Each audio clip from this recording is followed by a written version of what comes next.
Hello,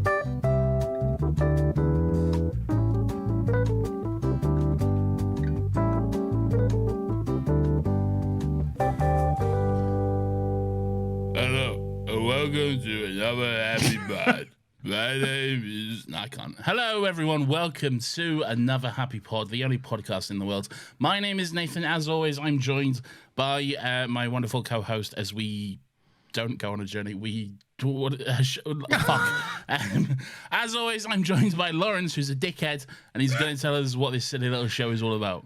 Nathan, this is the show where each week we get together to discuss something in the realm of pop culture. It could be a jawn, it could be a jawn, it might even be a jawn. A jawn. But a jawn. A sorry. jawn. A jawn. But the main thing is that we do so without any of the toxic discourse that is oh so prevalent these days. I'm surprised you didn't go with the announcer, the let's get ready to rumble Oh, I guy. can do that voice. Do you know that's copyrighted, though? That guy, he's like copyrighted that phrase. It's Michael Buffer, right? I don't know who the fuck it is. I was being humble. I know it's Michael Buffer. Okay, great. Imagine if it's not Michael Buffer. I bet you felt Wait. very, very good about yourself after my faux pas in the intro, only for you to immediately do a faux pas afterwards. Oh, well, I might have cut mine, so we'll never know. You better cut both. Okay. Well, who knows? Yeah, wait, you can copyright a voice? No, the Let's Get Ready to Rumble. Wait, so you can't, no one can say, let's get ready to rumble? In like that sort of setting. Like, it's the same way like Super Bowl is copyrighted. Like, that's why all the ads are like, the big game. Oh, is that why they do that? I didn't know. Yeah, Super Bowl is a copyright phrase. So they say, it's the big game.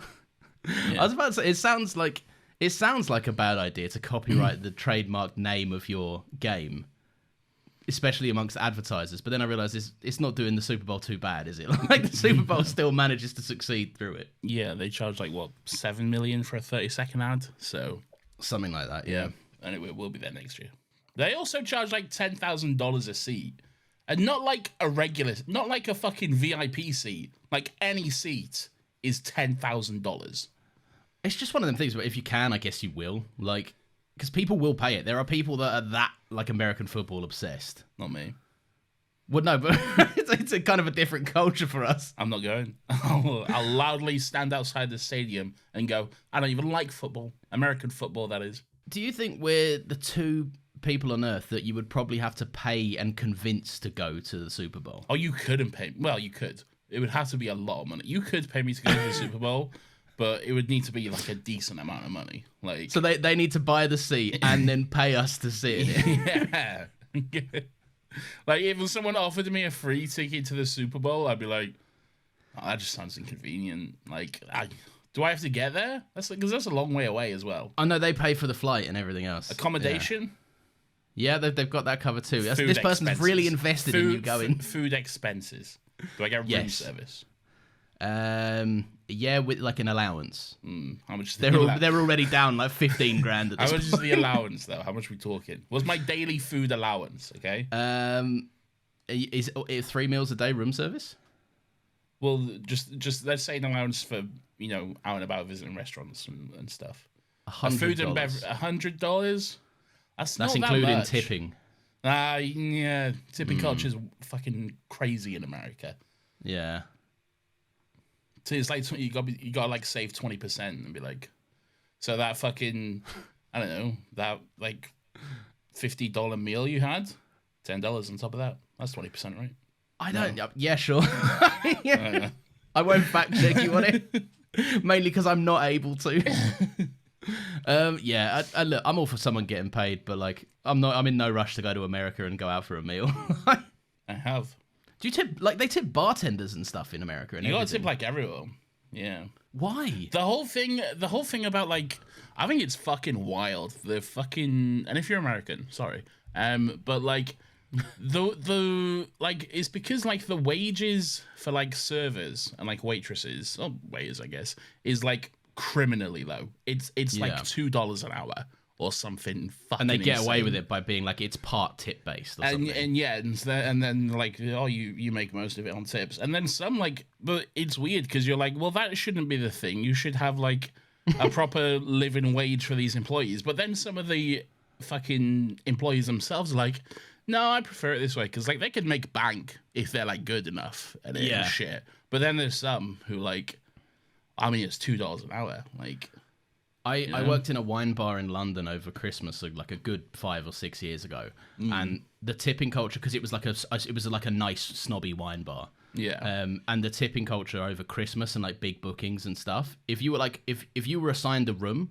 to like, oh, you're looking after this whole room, you could walk away with like a 200 quid tip.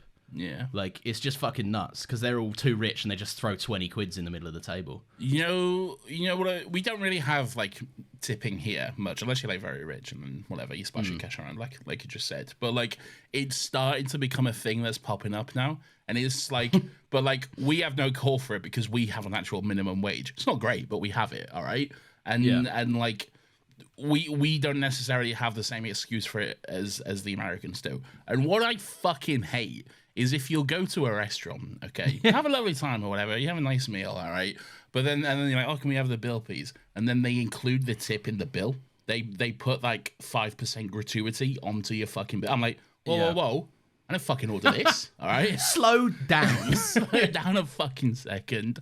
Like, I'm happy to give a tip, but don't force it on me, you know? Yeah. Let And also me the company will decide. take half of that anyway. Exactly. Like, And who's that going to? Is that going to fucking the owner, or is that going to the lovely person who fucking looks Yeah. after me this evening, you know? I'll always try and get like a tenner out or something and like break it, hopefully have like a fiver on hand, and then like after a meal, if there's service on the bill, I'm like, can you remove that and just take this? Like, I want to give you a tip, but like, I know this isn't, I've worked in hospitality, I know you're not seeing that. Yeah. Like, Yeah. It's true. anyway, that's what a it, fun we've way set the to- world to rights. Yeah. That's my soapbox this week. Oh, how are you? You're getting over a poorly tummy. I was a little poorly, and I'm feeling better. I made a delicious pasta. So, yeah. You held it up to me, it does look quite tasty. I want to must eat say. the rest of it right now. No, you can't, Nathan, because your mouth is close to a microphone. I know, but I want to. This is no episode 1 to 50 setting, all right? We'll hear every single, like, little morsel of that food being digested if you eat that now. You can cut it out. I don't want to, Nathan. Stop giving me work. Just eat before the podcast. Oh, that's easier said than done, isn't it? Yeah, it is with your slow cooker, yeah. You've just been waiting all day for that. Right. Nathan, it's Creed time. Been trying to get you to watch this movie for, like, a year. Yeah, yeah. Yeah, I'm not gonna lie, I didn't want to watch this movie. I never had any fucking interest in this movie whatsoever. Never wanted to watch it. You would always say, let's do Creed, and I would just be like, let's not. Because How did it end up on here? How did you cave in the end? it was, I think you just had a slot. Oh, yeah, because we'll do, like, general stuff we both want, and then we'll give each other, like, 5 slots of a year that are, like, non-negotiable, yeah. Yeah, sometimes you get like a, not like a freebie, but like a, this is mine or whatever, you know? Yeah. Yeah. It's been close to being removed a few times. It It's been on the has. chopping block, yeah. It has, but somehow it stayed there. Somehow it's remained locked in. And I wasn't happy about it. I was kicking my feet all the fucking ever since it's been on there. I've not been happy about it, but here we are. We did it. Why did you want to do this movie? Because, man, right, I don't know if I watched this at the right time in my life. I watched this at a time in my life where I was like, I might start to try and get a little bit fitter. A year on, I've been somewhat successful. Not enormously, but, like, I've done okay. And I was like, I've heard about this, and I don't know anything about Rocky. I've seen Rocky 1, like, 10 years ago, and that's the only time I've ever seen Rocky. And I was working on, like, some video where Creed was brought up a few times, and I was like, do you know what? I like Ryan Coogler. I'm going to give this a go. And I just watched it, and then I was like, I'm going to watch all of them. I like this. I like this quite a lot. Not the Rockies, but the Creeds. Yeah, man, I don't know. I love it, but I don't want to get into why I love it without knowing where you stand on it first. I've never seen any of the Rockies. Yeah. Couldn't give a shit. Like, That's fair. Yeah. genuinely couldn't give a shit. Not interested. I know one of them has a robot. That kind of piques my interest. I'm like, the sex robot. I don't fucking know. But one of them has a robot. I think it's even Creed's dad, Big Creed, who has a robot. And he's like, he has or maybe it's Paulie. I don't know. I think Paulie's like the sleazy one. Someone has a robot, all right? And I'm like, and then I'm watching this, and I'm like, this is the universe where they just have a robot? I think that's largely like, we forgot about the robot. We're not going to talk about the robot. Bring back the robot, man. That's what I say. I want the robot in this. What, like in the fights, it's knocking everyone out? He can just be around. He can just be on the team. What is that? Is that Hugh Jackman Real Steel movie where there's just robots in a boxing ring or something? I have no idea what that is. I feel like that was a good reference and you would have got it if you'd known and had a knowledge on Real Steel, the movie. What? Why would I know what Real Steel is? What is that? I don't know why I know what it is. I just do. That sounds like something you made up. I wish. I don't think it's that good. Great. Oh, God. That's the only thing I know, that Hugh Jackman controls a robot or something.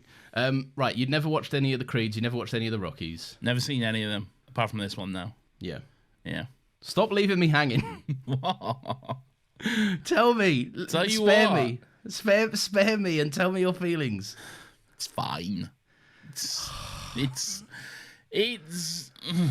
look, I know what you're gonna say. I know you're gonna be like, oh, you went into it not wanting to watch it. And that's true. I did. Okay. I did. Okay, yeah. And I went into it with my arms crossed. Okay. Yeah. And I had funny parts, but for the most part, you know what my biggest thing about this movie was? The whole time, like, before I watched it, I was just like, I just don't care. I just do not care at all. And then I was watching the movie, and I was like, I just don't care. Like, I just could not give less of a fuck. What, is it the sports thing? I couldn't give a fuck. I hate boxing. I don't care about boxing. I think it's a little fucking weird and outdated of a sport, frankly, that we just watch two blokes go and punch each other. All right, great. Fucking good for you, lads. Crack on. All right. And then you got all these YouTube cunts doing it. All right. I don't know why I'm pointing. You got all these YouTube boys doing it. All right. They're all behind you. They're going to beat you up. You got fucking Logan and Jake and Paul and fucking Logan and Jake and Paul. Logan and Jake and Paul, and then the other one. You got them all doing their thing, and I don't like it. I'm not a boxing fan. All right. Yeah. So I just do not care at all. And then I started this movie, and then I was like, oh, this could be interesting, you know, kind of like fucking. Well, I'll get into it, but like. There was a point where I was like, oh, well, now I care even less about this movie because... Oh, really? Because of, like, something that came up. And I was like, that's so much less interesting than what could have been. But... Huh. I'm genuinely flawed. I have no idea what that could be. It'll come up pretty early. Don't worry. Okay. All right. Look, this is one of them things, all right? I'm just going to sum up general thoughts. I love this movie, right? Okay. I've seen it. I watched it for the first time just over a year ago. I've since seen it 2 more times, today included. And I've watched every time I've watched it. I've also watched 2 and 3. So like I followed it. I had no interest to watch 2 or 3 afterwards. So I finished this and I was like, look, there's some dangling plot threads which may be resolved in further movies to come because they seemingly just forgot about them in this one. But hey. I don't care enough to follow it up, so I guess we'll never know. It's intended to be seen as a journey of 3 movies. Like I love this. I love this a lot. I think it's something quite special. I think it's a good legacy sequel that does a lot with the concept of legacy rather than just being like, we're back and we're making more of these. That's kind of an issue I have with it as well. Oh, really? Like the legacy concept? Yeah. I think it gets confused. I think it gets confused in its messaging about legacy. There are some contradictions. I think there's a lot of contradictions. But I think the contradictions are based in the character's struggle with it. Like he wants to make it on his own, but he wants to use the Creed name, but he's not at peace with the Creed name and has to learn to forgive his dad before he can actually do what he wants to do, which is be himself and box. Like, did you like it when his mum gave him some shorts and was like, hey, be your own fucking person or whatever? And then he opens the box and it's literally has his dad's fucking name on and it's the same shorts his fucking dad wore as well. That is who he is. That is him being his own person. He is a Creed be as well your as own person. Here, wear your dad's shorts and be your dad. Yeah, but he's a Creed. There's a scene where Bianca says, but that's not being your own person. That's being your dad. I don't think so. I think there is a scene explicitly where Bianca says to him, like, let's talk about, like, he's so worried about the perception of it, and like, that's not my name, because he's not forgiven his dad for kind of what he perceives as willingly leaving him and abandoning him. before he was even born.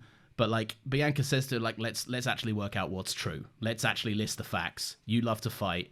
You're a fighter, and you're a Creed, and all of those things are true. So to me, there's no confusion on him taking on both names. Because the note says, like, the note on the box says, like, fucking be your own person or build your own legacy or whatever. Like, don't live in your father's shadow, basically.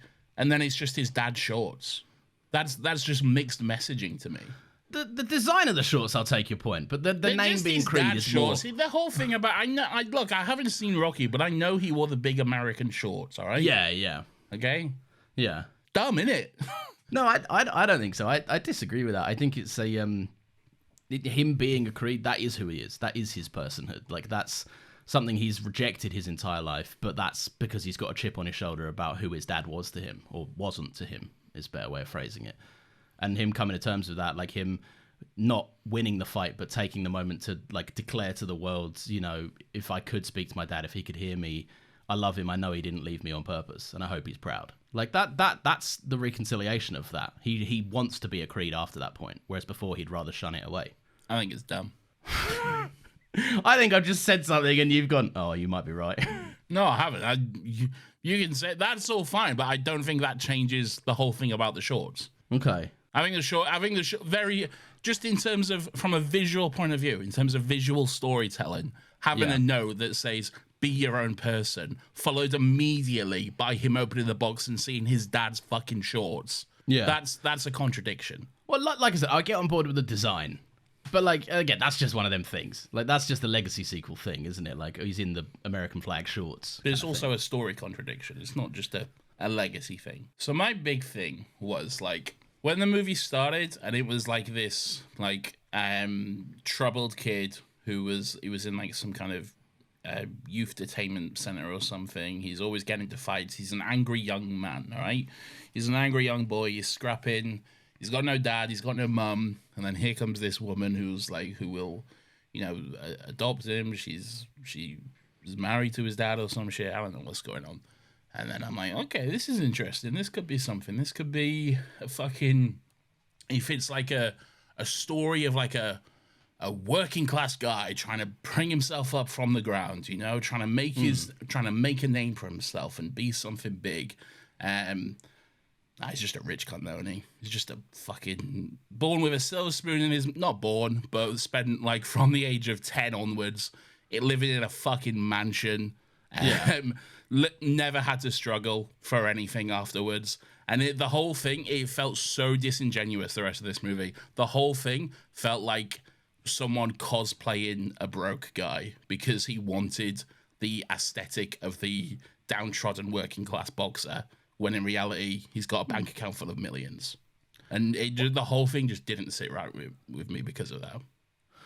Yeah, I can see where you're coming from, because, and like, I guess I have a different perspective on it, because... Like, when he pulled up to the mansion, I was like, oh... But that's the home of, like, Apollo Creed, right? Like, it's gonna be a mansion. Write someone else. They lost the money. I don't fucking care, do I? They'd have to lose a lot of money. Well, they can. He died. I mean, his money didn't get buried with him, did he? Well, you can lose money. I guess you can lose money. There was some greedy fucking manager who screwed her out of it and did some creative accounting and started it all for herself. Now Creed has to fight her in the ring. No, I remember himself. Give me my money, he says. No, you know what I mean, though. Like, no, I can look. It's difficult because you're coming at it from seeing this movie and this movie only, and you there's a point to be made that it should stand on its own. But I have a different perspective. And this is the first one, so like, yeah, I know. But 2 and 3 do go into a bit more of his youth and his upbringing and like his relationship with his mum when he was younger. Like there is expanded on. That's not this movie. No, I know, and I kind of can get on board with what you're saying about the like cosplaying as being a guy that's like, oh, you know, I need to go and do the working class thing. I need to go and like work my way up. But he like even moves into this apartment, which is like, it looks like a little bit like bare bones and empty. First of all, it would cost like $1 million, that apartment. Right? Yeah, it's movie rundown. Yeah, it would cost like $1 million. Okay, and then he fucking moves in with Rocky as well. Like, yeah. mate. Why is Rocky not rich? All right, why is Rocky living in this? He should have millions. Because he doesn't care. He's like, everyone knows him. Like, he's the champ boxer. Like, he's fucking world famous. Everyone knows him. But he's just running his little Italian restaurant or whatever. He's just like putting away the cans of tomatoes, just like a little normal guy. Like, because he's a down to earth guy. Where's his money then? Why is he like, I paid the bills, we're all good? What's all this cosplaying going on? I don't get it. I don't like it. It feels so disingenuous. I don't know. For me, like, it's not. It just feels like they're just trying to have the aesthetic of a struggling working class guy without realizing or addressing the fact that they all have millions in their bank accounts. I do see what you're coming from, but the conflict for me is more. I looked into it, and Ryan Coogler went to private school. Okay, what's the problem? That's what I'm saying. But the movie's not about money or that kind of. But the movie's not doing that. The movie's about mental strength and like overcoming demons that aren't financial. Like, it's at no point is he like, I can't pay my rent, I need to box to pay my rent. If that was the case, and he obviously had money and was brought up in a mansion, then I'd take your point. But at no point is he like, I'm struggling with money right now. No, he's not. But like, he's still trying to. It's still this whole cosplaying aspect, which just feels very disingenuous and frankly boring as well. It would have been more interesting if he was broke. Really, if he was just genuinely a working class guy who did have to struggle, instead of just some little rich prick. Well, I mean, the money he's had from his family and his mum, I can't imagine she was willing to part with a lot of that when he left. But then the bag of actual money he has, that's not money that he can like willingly spend. It's like illegal fighting money. She's not like you're cut off now, is she? No, but she does. Well, she kind of does. She dodges come his on. calls all movie, and the last thing she says to him before they touch back at the end of the movie is like, if you're going to go and pursue a life of a fighter, you don't need to call me. It's fine. He has enough to move to fucking Philadelphia, on the other side of the country, by the way, and fucking buy himself $1 million apartment. I don't know if the movie's telling us it's $1 million apartment. All right, he's doing fine. Okay. All right, fine. All right, look, you obviously have this about you. All right, it's fine. We can move on. I do see where you're coming from, but I think it's largely not the point it's making. If it was making more of a point of like, I'm a working class guy, I need to work my way up to the top. Like, no, but it's selling that aesthetic though. Yeah, but then that's the mindset. That aesthetic. Having that amount of money and then still saying, I want to make it on my own. My fighting name is Johnson. I don't want to be attached to this legacy. Like, that works towards the contradiction that he's doing. Like, the world won't see him as anything other than a creed in the world of boxing, but he's, like you say, maybe the cosplaying is a kind of an intentional character choice on that juxtaposition, on that being torn between two worlds and not really knowing your place between either of them. Like, I don't know. I see what you're saying. I don't know if I think it's really what the movie's ever trying to delve into, so I'm not going to take off points for it. I know it's not what the movie's trying to delve into, but I do think it's a fair critique of the movie. Yeah, and you're right. It probably does make it less interesting to like someone that's not coming at this. That's like, I came at it quite interested. You came at it like, I'm not in the mood for it. So the movie needs to win me over. All right. Yeah, that's what I'm saying. Yeah. And if it's giving me rich fucking private school boy, then I'm like, I don't care. No. You must have been me and my Saltburn criticism mad to go into like, where was the director grown up? Where did he go to school then? True, yeah. Nathan, free yourself of my Saltburn pain. I know he didn't. I know he fucking didn't go to school nowhere near fucking Philly. I'll tell you that much. I know more about Philly than Ryan Coogler. Fucking ketchup on mayo on a cheesesteak? Are you kidding me? Fuck off, mate. A fucking war crime. Right? On a John, Nathan. Look, all right, I've been to Subway. I've had a Philly cheese. No, you don't dare. All right, that is not a Philly cheese. What you didn't fucking grow up there. Calm down. No, but I look. I'm a larger man. I appreciate a good cheesesteak. All right. I can appreciate a cheesesteak. Look, I know exactly where you go in Philly for your cheesesteak. You go to Pat's. All right, everyone knows this. You go to Pat's. They got the world famous cheesesteak. It's great. Yeah. It's good stuff, okay? Not me. I go Subway. This is what you get. You get a cheesesteak, you get it with onions, you get the fucking whiz cheese or provolone if you're feeling fancy, all right? Yeah. You don't get peppers for starters, all right? Nah, you got bit of peppers. That's nice. No. This is cheesesteak, Lawrence. You don't understand. You're not getting peppers on your cheesesteak. You're getting it with onions and cheese, and that's it, All right, that's all Okay, you need. all right. Simple ingredients. Okay. If anyone's from Philadelphia, you're definitely not getting fucking ketchup and mayo on it. All right. if any of our Outrageous. listeners are from Philly, please write in and give me a 1 to 10 rating on how accurate Nathan's depiction of a Philly cheesesteak is. It's up there. I'm telling you. I've got to say, it does sound like you knew more than I was prepared for you to know about a Philly I know cheese. more than Ryan Coogler. I'll tell you that much. That's a man who's never eaten a cheesesteak. Look at him. He might have done it when he was there. No. They're in Philly. They shot this in Philly. He might have had one. Yeah, with a wrong one. Wrong one. Yeah. Get your fake Hollywood cheesesteak out of here, Ryan Coogler. An inauthentic one. Still calling him Ryan Coogler Hollywood. God, I always know when you don't like something because you get really angry. You get really bitter and like... It's not that I don't like it. It's fine. It's so aggressively fine, you know? I don't know. I think it's cool. I think it's good, man. I just don't care. This is my favorite. I knew this was going to happen. I just knew I'd be like, I just don't care. And here we are. I just don't. You know? I'll tell you what I do like. I like the performances, okay? Yeah. Okay. I like Michael B. Jordan. I think he's a great actor. I think he's good. I like Tessa Thompson. I think she's good. Surprisingly, Sylvester Stallone is very good in this. He's I was great like, what in the this, fuck? right? You can act? Yeah. Where was you hiding that all these years? You know? Yeah. Well, like, fucking hell, I'm sure you've had a stroke at some point, but, like, Yeah. I don't know what's going on, but hey. He's a great kind of like older, like obviously in these legacy sequels a lot of the time, as everyone knows, they'll bring back the star of the main one to be like a mentor type figure. He's Luke Skywalker. Yeah, literally. But I like in this that he's not just, they haven't just brought back Sylvester Stallone to play Rocky who he was. They've brought him back to be like, what's iCloud? What cloud? Hey, don't you need this piece of paper? No, I took a picture of it. What are you talking about? He has not kept up with anything, any technological advancement, which is strange because he once owned a robot. It's true, where's the robot? Bring back the robot. Maybe the robot I don't died. understand this. Maybe the robot died at the grave too. He's just talking to there's a third grave off screen buried. It's the robot. It's like a metal grave. But yeah, no, the performances I really like in this. I think it's Tessa Thompson is brilliant in this. She's probably my favorite. Other than Creed, she's probably my favorite character in this. I'm a big fan of the way she's kind of woven into the story in this way that she is also someone chasing dreams, but is having an internal fight just like Creed is, and they kind of meet each other at the perfect time in their lives, and they have this wonderful kind of intimate bond. And she's like a sounding board for him. She's way more emotionally intelligent than he is.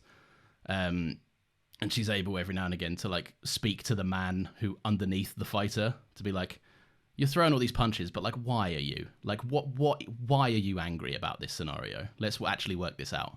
So yeah, I like her a lot, and it's a good accent. Is it an accent? Yeah, she's doing a big old Philly accent, isn't she? And you know what a Philly accent is, do you? It's a jawn. Okay.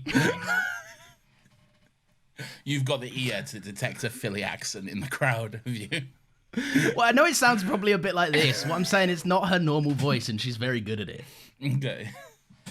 I know how Tessa Thompson normally sounds. I didn't even know she was doing an accent. If you'd have told me that's your voice, I'd be like, it's probably your voice. You've seen her in other stuff. You know she doesn't speak like that. I've seen her in Marvel, where she's like, hello, I'm Tessa Thompson. Oh, yeah, I guess she's doing an accent in that as well, yeah. Yeah. You've not seen her on, like, a Graham Norton show? No, I'm not watching Graham Norton. No? Why not? Why would I? I don't know. I think he's a good host. He gets some good stories out of the guest. No, they're all fake. They're all. I know. Let me live in the. They're all pre-written and fucking fake. They get writers in and everything. All their fucking show banter is all pre-scripted. Sorry to break the illusion, everyone, but that's all pre-scripted. All right. Let me live in the illusion, Nathan, please. All right. Her performance? I don't know. What's your favorite performance in this?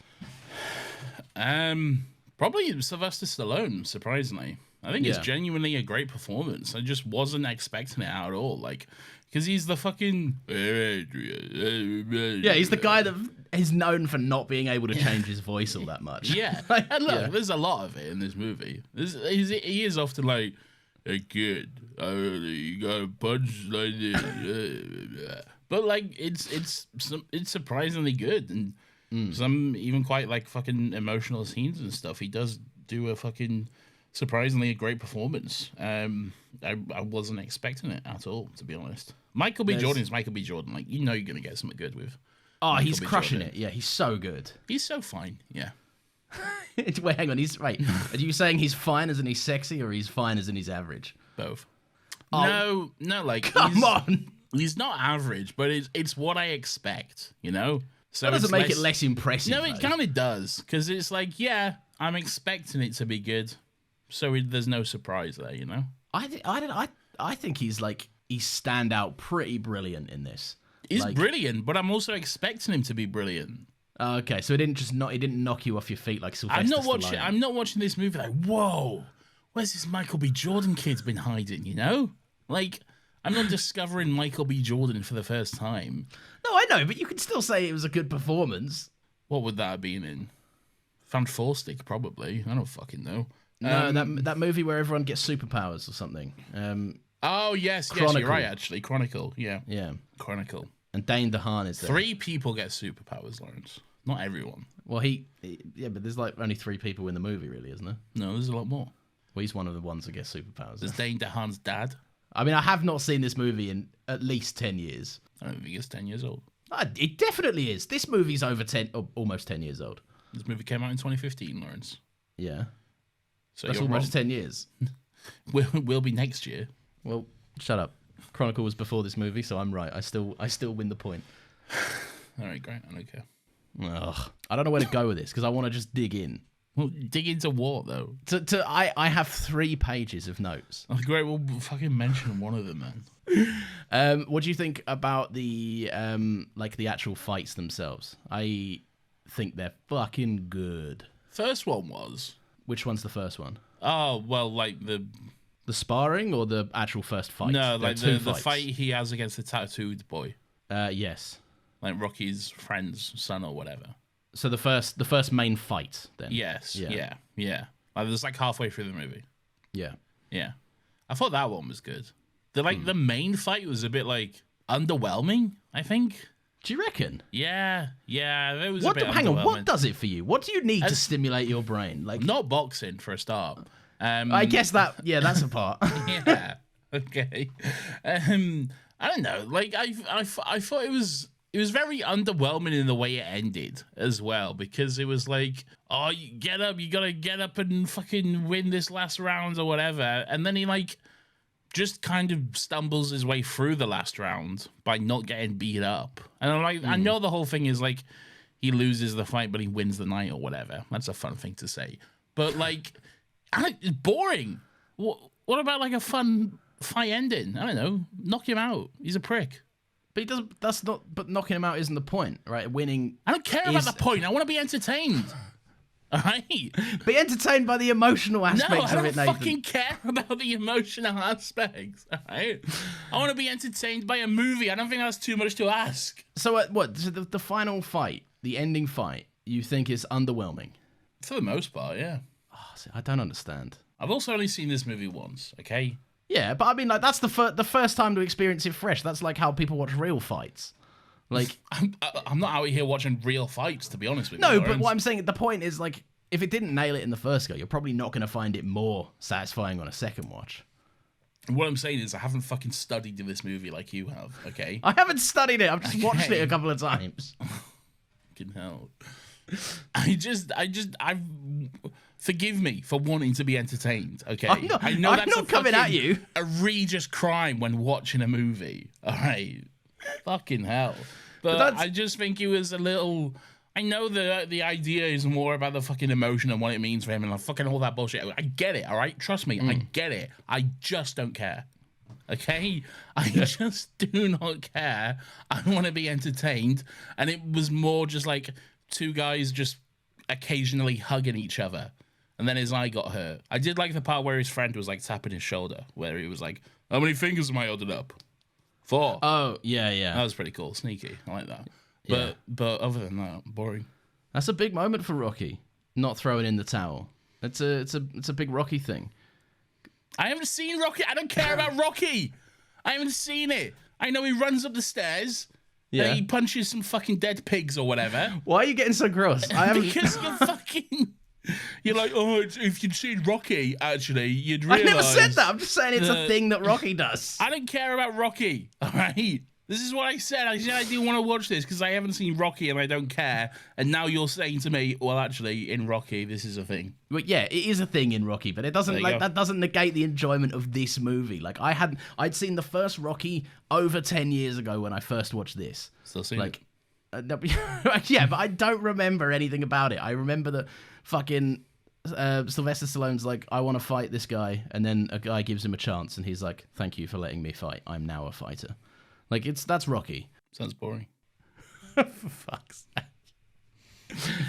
No, the reason I bring up the fights is I think they're very technically proficient and cool, right? Like, because the first one, the one that is your preferred one, that's for the most part a one take, and I just think that like that's why I like it. It's at least interesting to watch.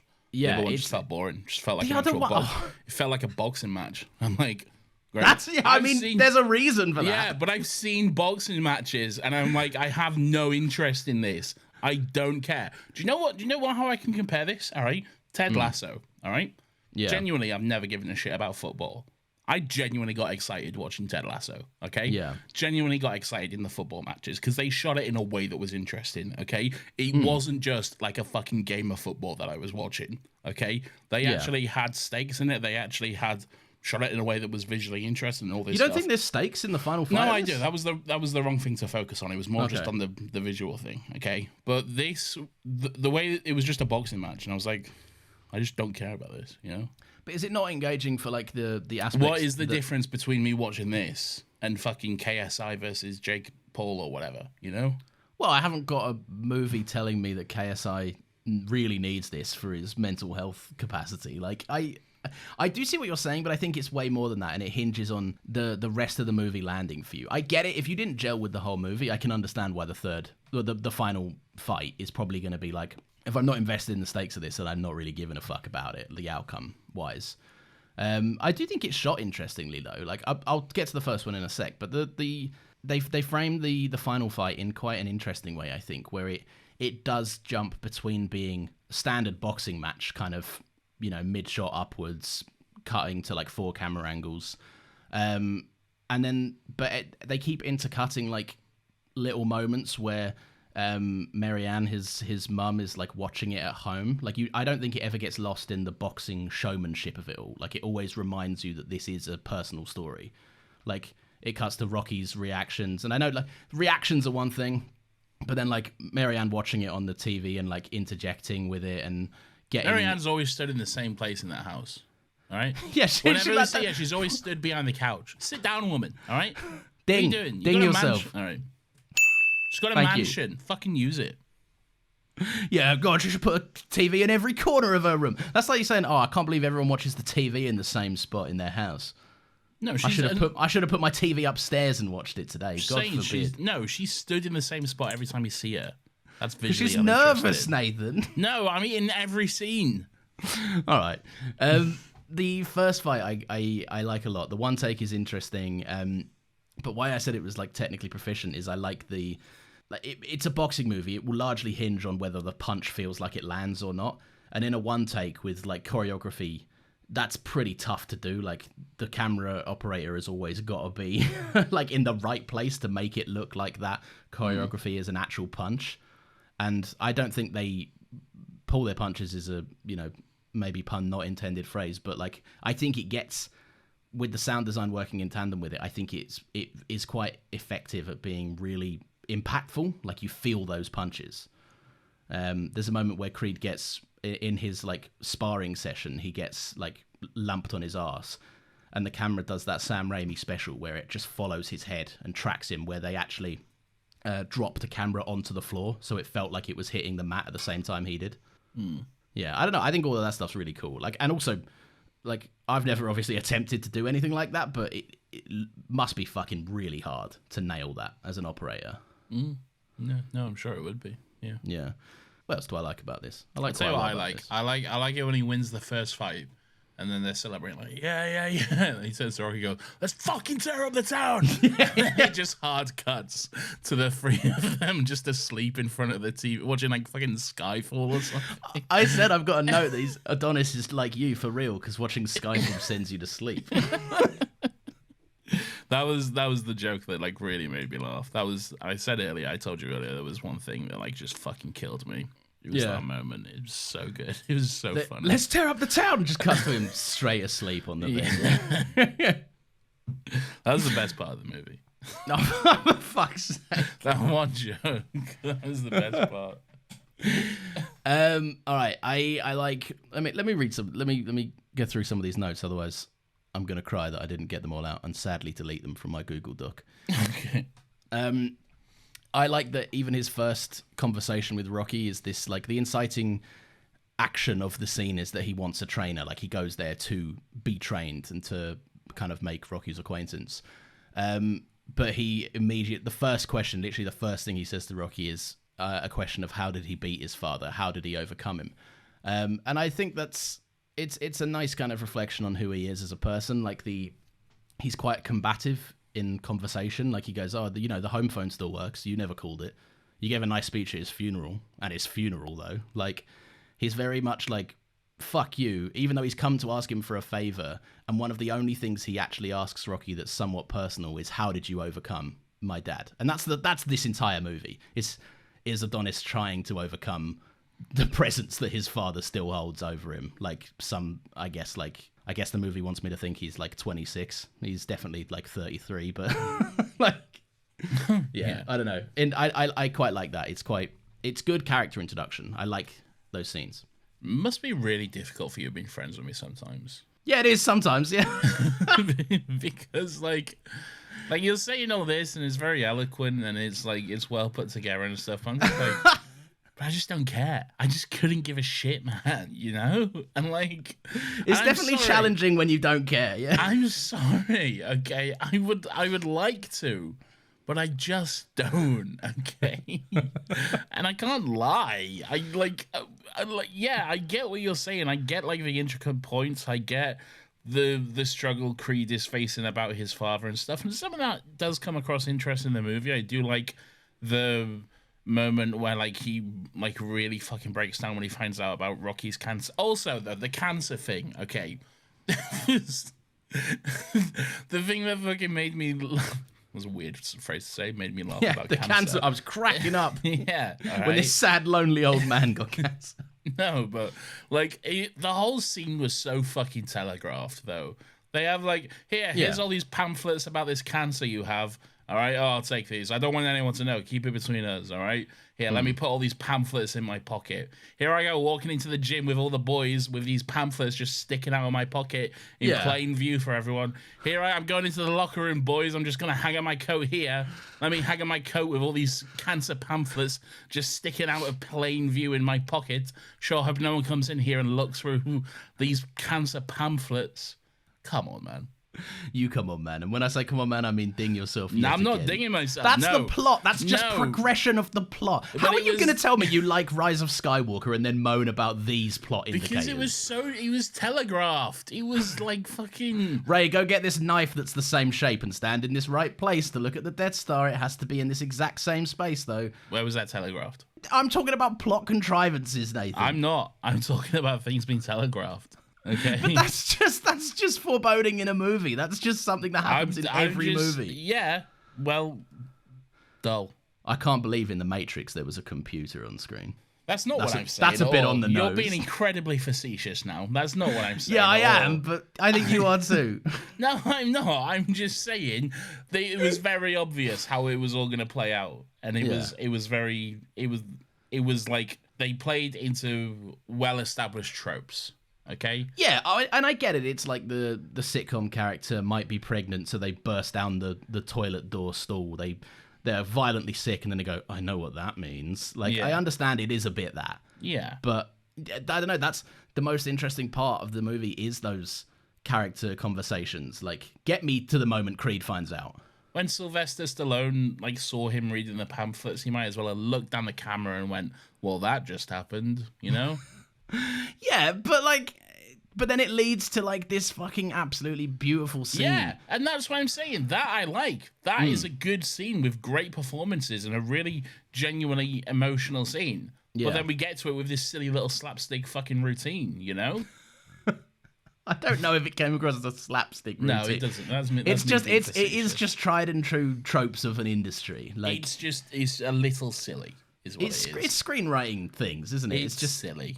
I don't know, that save the cat thing. Your hero's got to do something good in the first 5 minutes so you know they're a good dude. Like that's just it's just one of them things. Every movie does something like that to a degree. You could find something like that in every single movie you watch. Yeah, but when I don't care about the movie, I'm more likely to find something like that. I think like this is what you said about me making all these like eloquent, beautiful points. I think you have two modes. You have the mode of like I'm gonna dig into every facet of this movie, every aspect of like everything I can get from it. If you like it, and if you don't like it, you're like, I think the way Rocky said one thing was dumb, and I hate the film. That's not what I'm saying. And No, you I know, that. but and now you're being facetious, and and yet you're doing that thing, which is exactly what I said you'd do, and you're not taking any of my criticism seriously, okay? And you'll just think I've got my little head on. No, I just took don't your want first to 2 like points it. seriously about the cosplaying as the rich person. Like I think they're genuinely really interesting points. I just don't care how fucking Adonis found out about the cancer pamphlets. Like that doesn't faze me at all. And I don't care about fucking boxing. All right. It's a boxing movie, Nevin. You have to meet it where it's at to a I didn't degree. choose to watch this movie. No, but you did, and now we're here. I alright? was forced to watch this movie. Okay. I told you I didn't want to watch it. Okay? The next time you make me watch something I don't want to watch, I'm just going to be like, well, actually, I hate this genre. So, I'm not saying that. At no point have I said that. Okay. but what I don't get is like those things like where you say like Ted Lasso, and I'm sure. Is there any other sport movies or like sport things that you like really enjoy? I like sport. No, but like I'm talking specifically like translating it into film. Like I like tennis. Maybe I should watch Challenges. I've heard good things. you should watch Shut up! I'm not biting. What? I'm not doing this. I know you're doing this. I told you about this movie too. I've seen Wimbledon 2004. This is your new favourite joke. Stop it. No one else finds it as funny as you do. I think it's great. I know you do. That's the worst thing. I know you really do. I think it's top tier. What other sport movies do I like? I'm sure there's sport movies I like. I can't think of any now. Well, it's not a movie. You mentioned Ted Lasso. Ted Lasso. Google some stuff. The Iron Claw. Haven't seen it. Gran Turismo. Haven't seen it. Creed. How are you Googling sport movies and the first thing you get up is fucking Gran Turismo? It's just one of the first things that's come up. How? I typed in sport movies. Moneyball. I haven't seen it. Rush. It's about driving cars, I think. I know it's about driving cars. Ron Howard directed it. Ford v Ferrari. Haven't seen it. I'm not a dad. Southpaw. That's another South boxing Park? one. South Park. Yeah. I've seen South Park. Yeah, it's all sporting movie. I'm sure there's a million, but there's not a lot coming up. The Karate Kid. I've seen The Karate Kid. Okay. Yeah. Quite enjoy The Karate Kid. Both the original and the Jaden Smith version. That's right. Sue me. I like it. I think it's fine. What else is there? Let's have a look. The Big Lebowski. Haven't seen it. Bend It Like Beckham. I've seen Bend It Like... I like Bend It Like Beckham because it's mostly a comedy and it's great. Yeah, it's a very funny movie. Bend It Like Beckham's great. Remember when that guy said, "Of course I know what racism's like. I'm Irish." Yeah. It's a different time. To a Pakistani woman. Yeah, and it's like it's so like genuine as well. It's like, of course I'd know how that feels. How could you assume Irish. I wouldn't? Yeah. And look, I know it was a difficult time for the Irish at one point, but come on, man. It's the only It's joke not in the that same. comedy that doesn't feel like it was intended to be a joke. It's not Like, a joke. Yeah. It's not a joke. What is it that makes you interested in those movies if it's not A good movie. A good. This is you have to know that this is like widely regarded as one of the best No, legacy I know. sequels. No, it is. Okay, that's not fair. Okay, yes, this is technically a good and well-made movie. I can understand that Yeah. from a... I don't want to say objective point of view because that's wrong. Because No, I thought about this the other day. I think people people's perception of a movie it is of course like subjective, but I think there is an objectivity to talents in terms of technical ability. Like I could go out and try. No, think about this, right? I could make Creed with the exact same script, the exact same actors, but I would make it. I would make a much worse version than Ryan Coogler would be able to because I'm not a director. And also, you don't have $150 million. No, but what I'm saying is if the studio went, here's 150 mil, here's 150 mil, both of you go out and make the same movie, he'd make it better because he is objectively better at this thing than I am. Well, yes, because he's a trained fucking director. Yeah, I'm not. But that's the point I'm making. I think there is objectivity in art when it comes to the technical ability of the artists. I still feel uncomfortable saying it objectively, though. But I think it's objectively made very well. But it doesn't have to be for everyone, and that's the subjectivity. And look, whatever. It's well made. Technically, it's very proficient. It's well made. It's got good performances. Okay, I know if you want to just say sure, fucking 8 out of 10, whatever, won't disagree. All right, but I just don't care. This is the thing. I just don't emotionally connect with it. There's nothing in this movie for me to emotionally resonate and connect with. Okay. I don't think you need to relate to anything. I can't relate to this fucking Richie Rich private school kid who's cosplaying Brogue. I can't relate to Rocket. I don't have cancer. That's facetious, but you know, like, it's just, I don't know. I just don't. I know, like, critically and technically speaking, it is good, but it's just not something I'm interested in. Okay. And that's fine. It just has not hooked me in that way. And so because of that, like, when we're watching these scenes and to you it'll be like, oh yeah, this is fucking great, let's go. I'm just like, I really want to see what's going on Twitter right now, you know? Really? You were that disengaged? No, I wasn't. But it's just I don't know. There's a difference between this and like those like scenes in Ted Lasso where it is like, I think there is too. I think these are better. I disagree. And there's that classic subjectivity we were talking about. But like, yeah, there you go. I don't know. For me, I just think that they're like, yeah. On a technical point of view, probably, yeah, this probably is better on a technical point of view. Yeah, yeah. But in terms of, I don't know. Well, if you connect and care about certain characters more, you're obviously going to care about their plight more than others. Yeah. Yeah. That's just kind of the way of the world and how it goes. All right. Can I list through some of my notes? Sure. You have to at least pretend to be interested. I don't. Can you at least be interested in what I have to say about the movie? I can be interested in what you have to say, yeah. Okay, thank you for meeting me at the bare minimum of the movie podcast requirements. You asked for this, okay? I did. Just remember, okay? Just remember, all of this is your doing, okay? I told you. I fucking told you, okay?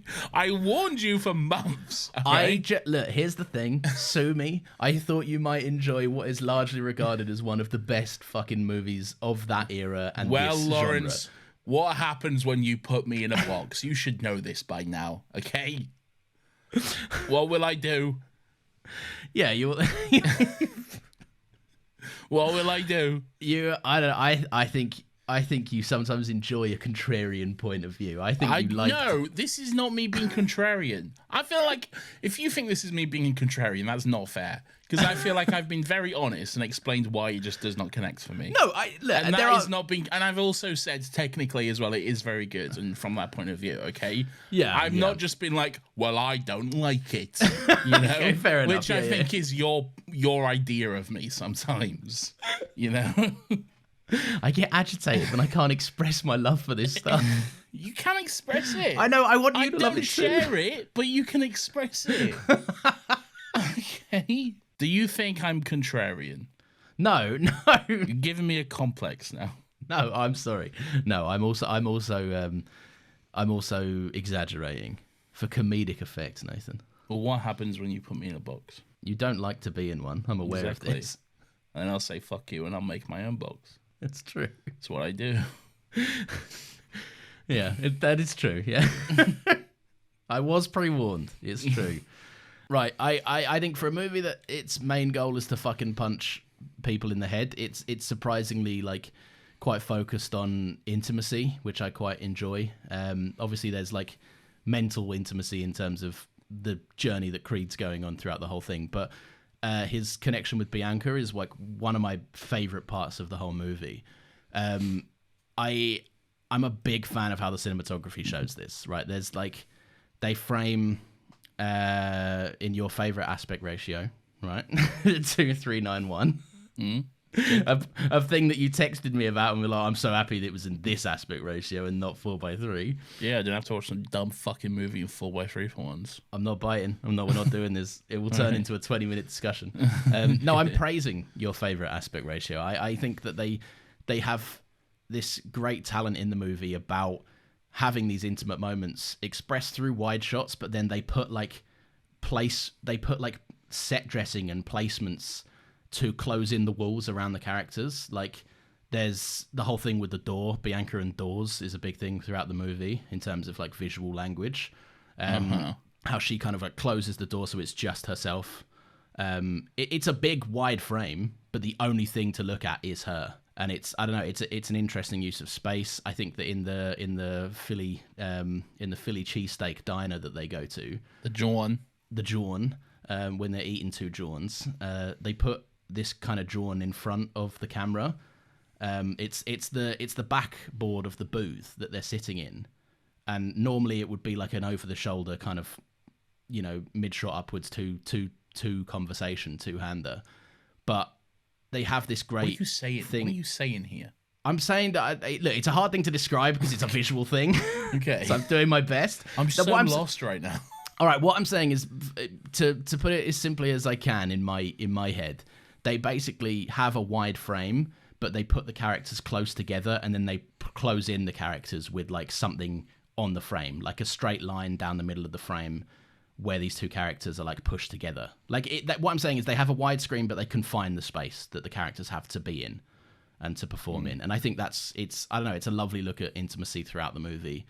It happens to Rocky when he goes and sees the grave. They frame up so that the tree locks him in, and the grave, there's also two gravestones, and him and Adrian and Paulie's grave are like tucked into quite a tight space within the frame, despite it being a big old wide angle. I don't know, it's lovely and it's quite interesting, I think. I'm very happy for you. For fuck. This is what I was afraid of. I don't like just reading a list. I cannot say at any point I was watching the movie and be like, I fucking love the way that tree frames Rocky right now. No, but like, were there not parts where like the intimacy on the screen? I think it's quite like, I liked the intimacy between Michael B. Jordan and Tessa Thompson when they had sex. Yeah, I mean, look, that was the clearest indication of the intimacy between them. I was like, oh, there is some intimacy going on now. Okay.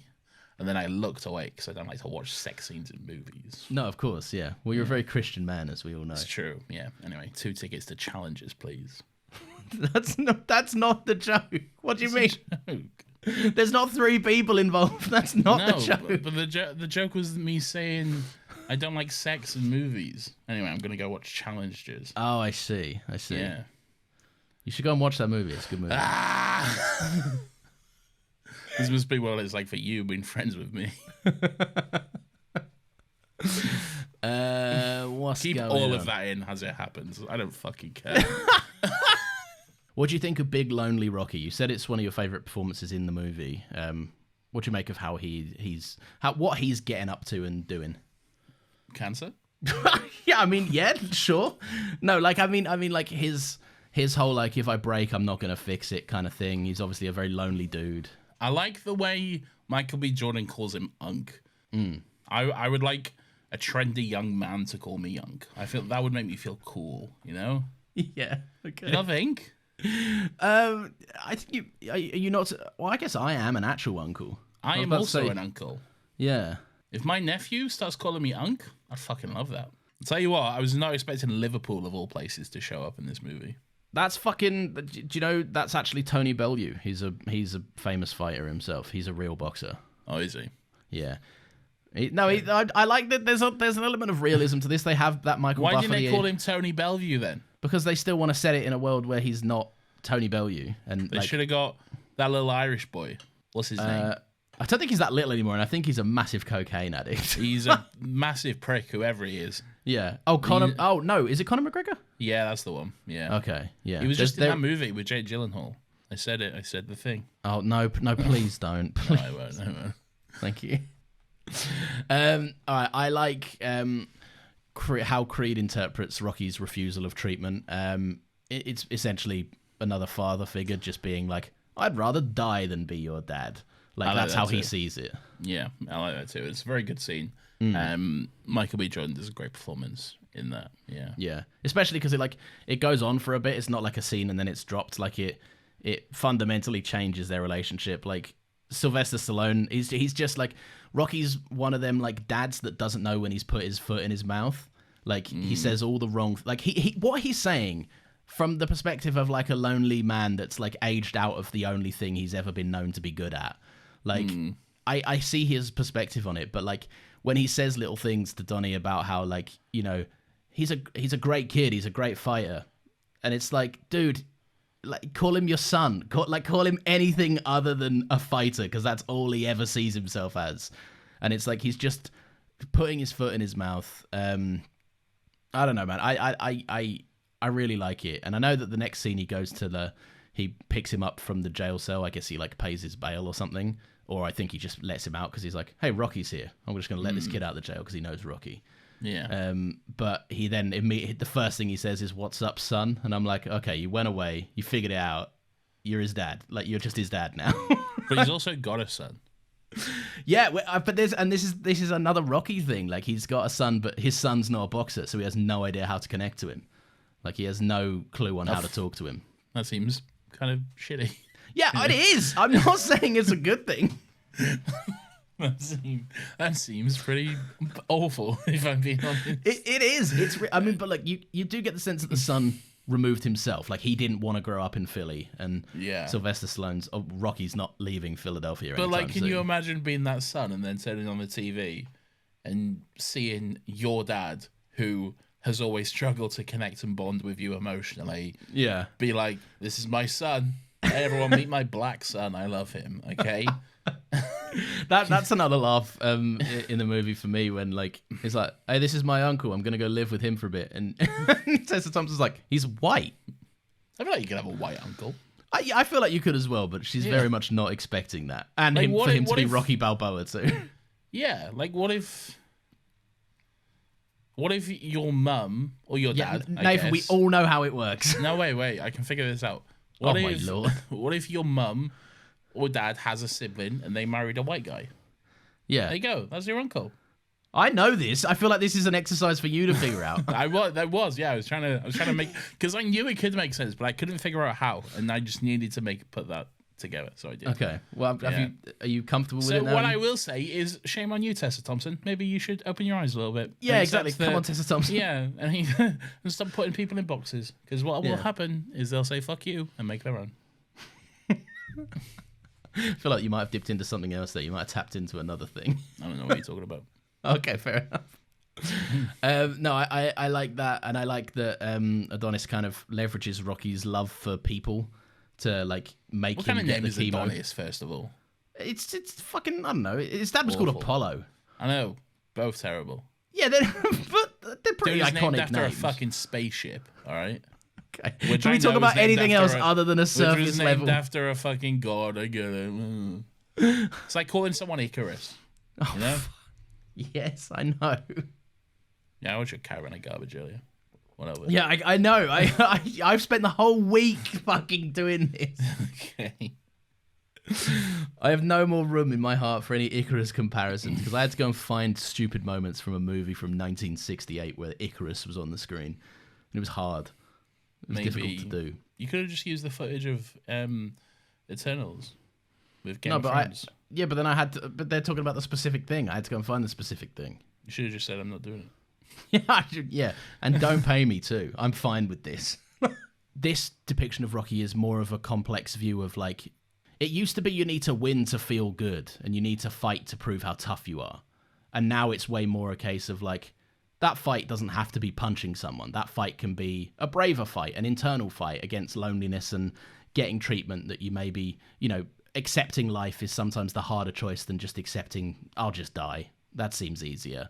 Like that's a giving up mentality. And I think to put Rocky Balboa through that, like one of like arguably pop culture's biggest tough guys, like I just think it's quite an interesting choice. No, one of the tough guys.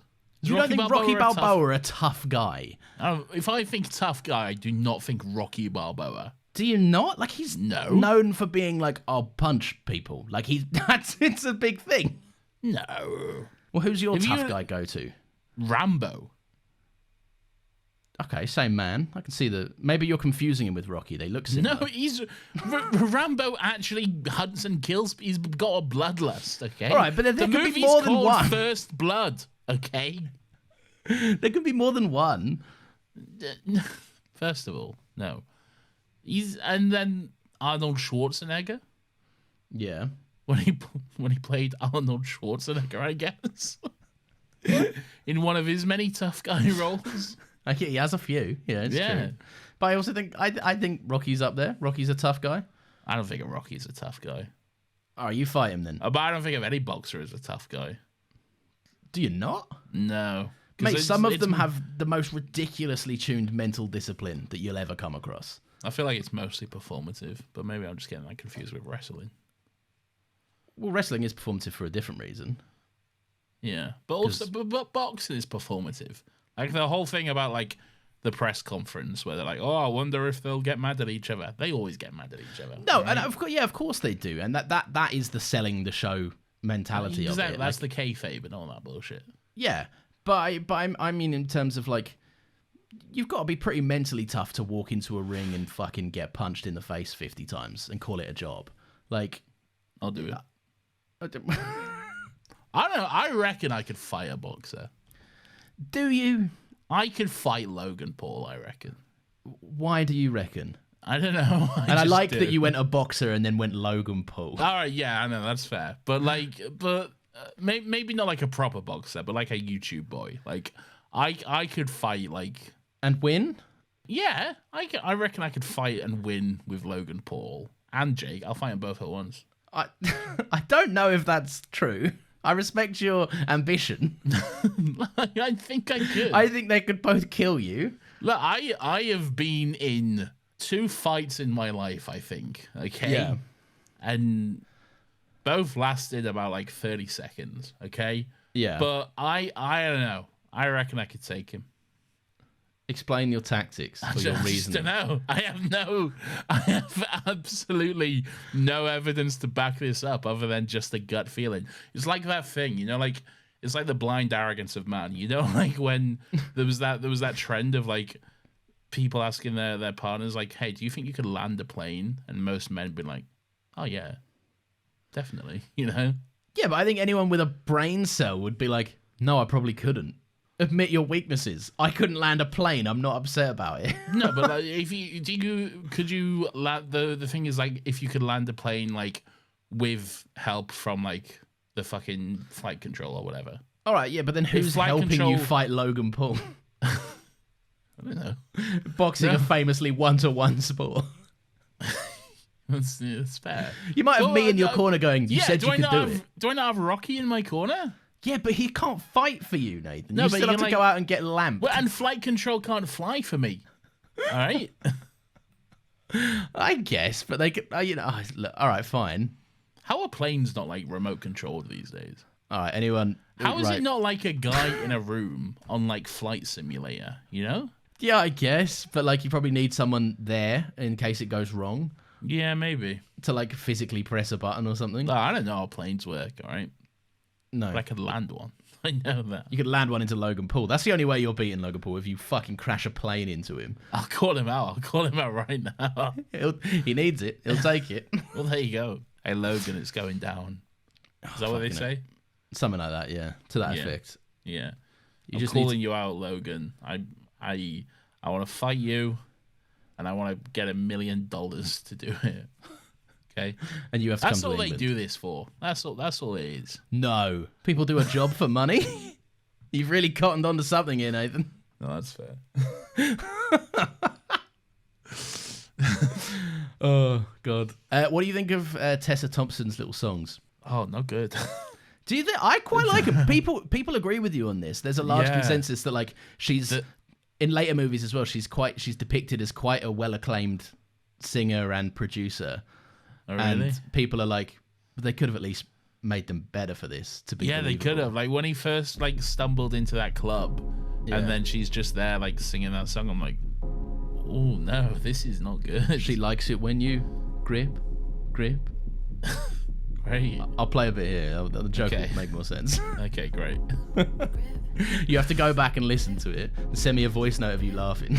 I won't do that. Is this going to be one of those classic episodes where you use music to emphasize only your points, but then don't emphasize any of my points? Did you make any points about music that I can No, emphasize, I other than emph- making a joke about how you're going to play All Too Well by Taylor Swift? I said that it's bad.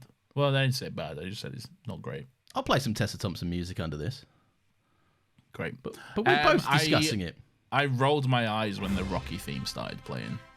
See, right, this is where I know you weren't on board with it, because that moment, if you're in the zone on this movie and you're enjoying it, that's such a triumphant moment. It's so bullshit, man. It's Why? Why is it? What made you go? All right, but once again this is the movie struggling with its idea of legacy again as well. It's like it wants to be different from the Rocky franchise, but then it's like, oh, but remember Rocky? it doesn't want to be different. What are you talking about? No, it doesn't. It calls itself. It tries to be different. I don't think it does. It stars Rocky and is about. You can't really.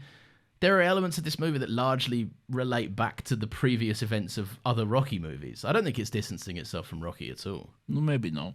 Maybe I'm wrong, but I don't know. I got that vibe. Do you mean about the Creed legacy kind of thing? Yeah. I don't think it's doing that. Okay.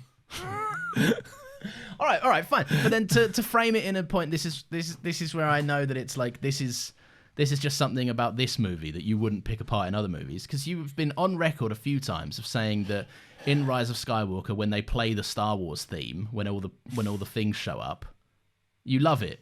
Yes, because I actually care about that movie. Right, but okay? you can't say that it's like I roll my eyes, I can't believe that they did something as Well, I cringe as can that. because I don't care about the movie. All right, I'm not But saying other people can't enjoy it. Yeah. I'm just saying, me personally, I rolled my eyes and didn't enjoy it. I think that's perfectly okay to say. Is it not just like cool though? Like No, because it would be cool if I gave even the slightest shit about Rocky. what about when he's running and all the Philly boys on their bikes? No, that was so fucking it looks like, first of all, because we couldn't hear what he was saying, all right? Yeah. And so it just looked like he was having a go at Rocky from the window. No, he was. It just looks like he was angrily yelling at him while Rocky was just smiling and waving back. No, he was like, I got this. I know, but I'm saying it looked stupid, okay? I know what he was saying, Lawrence. Oh, all right. Is there anything else you want to say about this movie? Not really. I think I really like it, and I understand it doesn't gel with everyone. I understand it's a big ask because it's like a sports movie, and if people don't like, there's not much to connect you to it, especially if you're not interested in what it's like the sport at large, and also have no connection to the Rocky thing, which I didn't, but I was interested in watching it. But no, I think it's like overall, I think it's. I don't know, man. Like, it might be one of my new favorites. Like, it has to be telling that I've watched it 3 times in a year and I'm not tired of watching it. And I think that it's, I don't know, just a quite an insightful look into like the comments on mental health amongst this kind of like untamed, unwarranted anger. I like its comments on legacy quite a bit. I think they're quite an interesting take on like your sense of, or people's sense of like worth and belonging, especially with like familial ties and stuff. I don't know, man. I really, really like it. I think it's great, and I think the performances are great, and I think Ryan Coogler directs the shit out of it. Like, I think he directs it in a way that makes it always feel quite personal, despite the fact you're dealing with like, it manages to have its cake and eat it too. You can watch a boxing match as a boxing match will be shown on TV, but you never lose sight of that human connection that it gave to me. So that's my overall sum up. Where would you land on it? Because I know we've largely bickered back and forth about like certain points, but like as it stands, and I know you say like it's just fine, but like where do you put it as a movie? What happened to Rocky's cancer? I think he's still I know what happens. He recovers, he gets over it, but the end of the movie is like I think he's done his first round of chemo, and he's like in that phase where he's recovering, but it also might get worse, or it could be fine. Because the nurse says to him, like, if you had chemo and got surgery, like, you have a fairly decent chance of getting through this. And that's why I feel like they just dropped that plot point at one point. I don't think so. It shows him at the end walking up the stairs. Creed's, like, having to help him up the stairs. Yeah, because he's old. Yeah, but that's very much a point of, like, when the movie touched in on Rocky, he was kind of a shadow of the former Rocky. But now he's willing to climb those stairs again. And he's obviously weaker than he was before, but he's still finding value in fighting and trying to live another day. Do you know if you go to those stairs, there's people running up and down them all day long? I knew that there was like it's quite a big thing. I know that they put the Rocky Balboa statue there and then they like left it for a little bit. I don't know what that is. You know when Creed walks over to the Rocky Balboa statue and there's like tourists taking a picture of it? No, I don't remember that. Oh, well, anyway, there was a Rocky Balboa statue, and then they left it there because people in Philadelphia were like, we think this is pretty cool. I don't know if they took it down at one point, but yeah, I think that's pretty nifty. But no, aside from Rocky's cancer, where are you at with it as a whole? Technically, it is a proficiently well-made movie. Yeah. Okay? I just don't give a shit about it. It's just not your cup of tea. Not for me. No. Fair enough. Look, I had a relatively okay time whilst watching it. I was never watching it like this is bad, okay? So I guess that's something. I cannot understate how aggressively I just do not care. Okay? It's just one of them, like, you turn it off and you're like, I didn't have a bad time, but whatever. Yeah, like, yeah. I could quite happily never watch that movie again and be perfectly okay with it. Fair enough. Okay? Yeah. And at the same time, if I was... Well, I don't think I'd ever go out of my way to watch it again. But if it happened to be on, I wouldn't be like, I'm having a terrible time, I'm going to turn this off. Yeah, you wouldn't be like, get this shit off the telly, yeah. I would be like, fine, I guess this is happening. You know? It's an airplane movie for you. No, because I feel like you have to choose an airplane movie. Okay, yeah. Well, these days you do, I guess. I haven't been on a plane in many years, so I know. Okay, yeah, no. You have to choose your own movie now, okay? Okay. So you have to actively seek it out. It's more like... It's like Netflix, though. Oh, that's pretty cool. Do they have good options? No, really. Oh. Is there like one thing you've heard of and you're like, well, I guess I'm watching that? No, there's lots of things you've heard of. They're just bad and also weirdly censored as well. I remember I watched 3 Billboards Outside of Ebbing, Missouri when I was on my way to America, actually. And I always remember... There's one, well, there's quite a few lines that are weirdly censored over, but one of them, when Woody Harrelson, he clearly like says like something, I can't remember what it is, but he clearly like says something fucking, like, yeah. Don't you fucking talk. That's probably not the line, but he's like clearly like, don't you fucking talk to me like that. But then in the airplane version of the movie that I watched, it's don't you, and then clearly cuts to badly Woody Harrelson ADR fudging. Talk to me like that. Really? Yeah. They don't even like change it to like bloody talk to me or something. Like no. It was fudging. Yeah. My when you said they censored it at first, when I was thinking like if the movie had no control in it, I was worried it was gonna be like, don't you? Thank you for traveling with Ryanair. Talk to me like that. You think you're getting a movie on a Ryanair flight? Fucking hell. I haven't been away in a while. Right? I don't know. You'd be lucky to get a fucking seat on a Ryanair flight, man. Right? Yeah, even you bought it, but you have to get on. You're like, where is it? You get it. You bought it, but you got to fucking fight for it when you get there. They've just nailed a church pew to the fucking side of the plane. They're like, just plonk somewhere on that, I guess. I thought it was funny. Fuck. I said yes. Oh, I didn't hear. Nathan, it is that time of the show where we recommend some stuff to each other and to our listeners. It could be something we've watched, read, listened to, experienced, or just something we've done in the past week that we would love to share with each other and to the good people listening at home. I'm not going to do the job. We retired it last time. Well done, thank you. Okay, yeah, I thought you'd be happy about that. I am going to recommend a movie called The Mitchells versus the Machines. I've seen this. Have you seen it? Yeah, it's good. It's a great movie. Yeah, I hadn't even heard of it until I was kind of perusing through You hate Netflix. animation. No, it's not true. I quite like a lot of animated movies. You have a bias against it. You think it's just for kids. I never said this. Yeah. That's why You just got cross because I never finished the Clone Wars. Yeah, no, that's why you won't watch The Bad Batch. That's not true. I just have no interest in the Bad Batch. There you go. Oh, but when it's Creed, it's different. Right. There you go. There you go. See, Oh, hypocrite. God. No, not a hypocrite. I just don't care that much about Star Wars. And I don't care about boxing. That's fine, Nathan. I'm not saying that you need to. I watched 5 seasons of Rebels for you. Shut the fuck up. 4. Oh, okay. Was there not 5? Nope, there's 4. I'm not going to challenge you. You know better. That's just a fact. Trust me, I am correct. There's 4. Okay. I think it's a good movie. It's a great movie if no one's heard of it. It's kind of this. It's a family versus a robot apocalypse. Basically, it's got like Spider-Verse Sony style animation. It's very like visually interesting. There's a lot going on in every frame. It's one of the movies that like you look at it and you go, how the fuck did an animator even conceive of this? But yeah, great film. There's quite a lot of nice messaging about like kind of not aligning with your family in terms of like their interests and your interest, and becoming disillusioned with that connection as you grow up and kind of falling not out of love with your family, but you have less and less in common, and kind of touching back into that. Yeah, I don't know. Lovely movie and very funny. I very much enjoyed it. It's got one of the all-time great movie sets of Parents, which I found quite good. What did you think of it? It's rare that we recommend stuff to each other that we've both seen. I enjoyed it. Thought it was good. Yeah. Well, there you are then. There you have it. There you have it. Certified another Happy Pod fresh rating. What are you recommending? I'm going to recommend a movie that I wish had been recommended to me at some point, but it's a movie called All of Us Are Strangers.